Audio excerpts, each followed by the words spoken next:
The idea was very much for Fashion and Freedom to be a contemporary exhibition. I didn't want it to be about costumes or archive pieces. I wanted it to be telling the story today and how fashion then related to fashion now.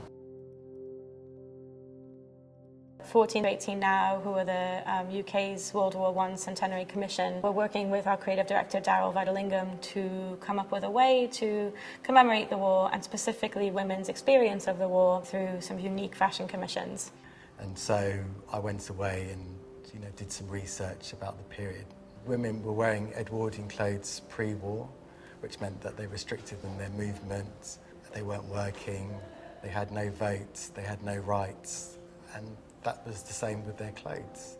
What I gave to the designers and all the designers was just a really basic brief of the changes that happened at the time.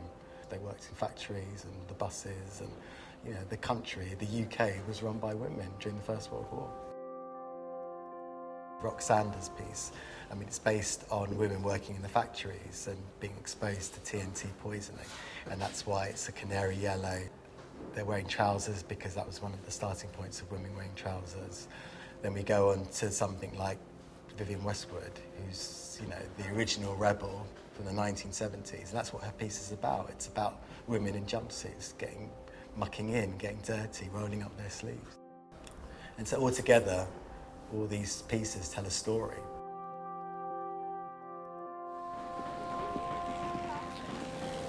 You're always late.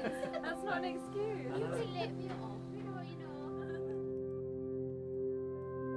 The idea to have a museum exhibition came about so that we might be able to put the contemporary fashion in dialogue with historic dress. And here in Manchester, the costume collection at Platt Hall holds garments that are relevant, and we've displayed a number of those as part of Fashion and Freedom.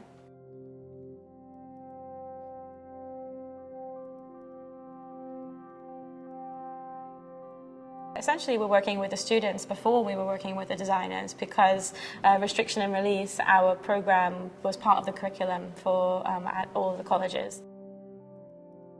Among the 18 students, we found that there was those who focused specifically on how fashion changed, changes to silhouettes and changes to what women were wearing in their daily lives.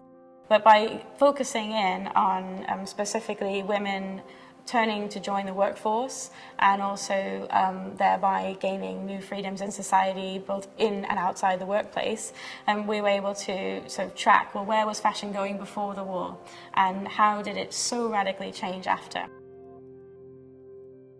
I would hope that visitors to Fashion and Freedom will be pleasantly surprised that an exhibition whose theme was, the First World War isn't a social history exhibition, and that is very fresh and contemporary.